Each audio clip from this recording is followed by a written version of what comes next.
And I think the other thing about culture and society, or this society and this chapter in our world history, is that we do a lot of pointing.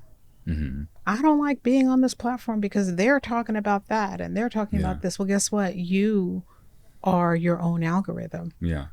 Release it. Yeah. You have the If you power. feel like shit, release it. Yeah. If you walk into a room, or if you're in your friend group, or if you're in, doing a job, Yeah. and you feel in your body that it's not right for you, that is our body doing, our spirit doing the job Yeah. that it's intended to do. Yeah. Divert its energy somewhere else. Yeah. Put your attention somewhere else. Yeah. Yeah. I always make this analogy for like how people operate in the world as like you go to a restaurant, you sit down with a group of people, or you're in the restaurant with a bunch of other people. You order one thing off the menu, you order the salad, somebody orders the pasta, and you're upset with them because they ordered the pasta. You're like, why did you order the salad? Has nothing to do with yeah, you. but meanwhile you have your own experience there that you can Exactly. be paying attention to. It has nothing to do with what they want. That's what they want to create. So that's fine, and let them create that. But Yeah. you can't be so concerned with somebody else that it takes away from your own life, and then you spend the whole experience tending to that instead of yourself. And then you get lost in the shuffle, and then you wonder. Yeah, absolutely. Yeah. What did you have to, so I asked you the question before, but I'm asking you now with a different intent. What, or with the context of the conversation that we've had since then, what did you, or what do you find yourself having to release on an ongoing basis? Like, I know those decisions are hard sometimes, because sometimes you're like, I don't want this, I don't want that, I don't want this. And you're Yeah. like, wow, now I'm by myself. Yeah. Right? Yeah. Which is sometimes okay. Yeah. Right? What is that experience like, that experience of releasing, and how have you made it okay for you? Like, how have you brought yourself to peace with the things that you've chosen to release?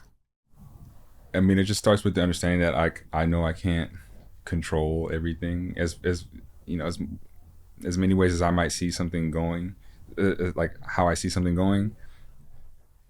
There are so many factors behind just what I want to happen that contribute to said result, and factors that I'm not even aware of. So it's, from a logical sense, it's like it's impossible for me to be hung up on something that I can't control anyway. But our emotions and our mind play different tapes, so we have to monitor those as well.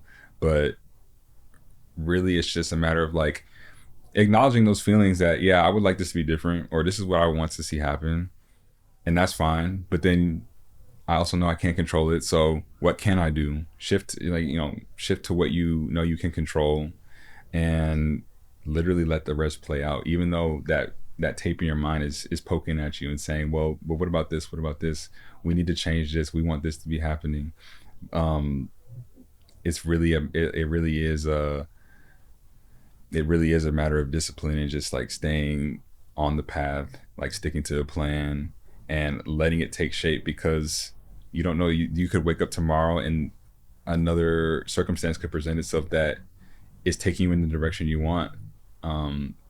But if you're not receptive, if you're too hung up on your own story, you might miss it, or you might do it and not be in the right headspace or energy space, and it doesn't have the maximal impact. So it really is a balancing act, so to speak. But I think that's the best way that like I've learned to navigate it.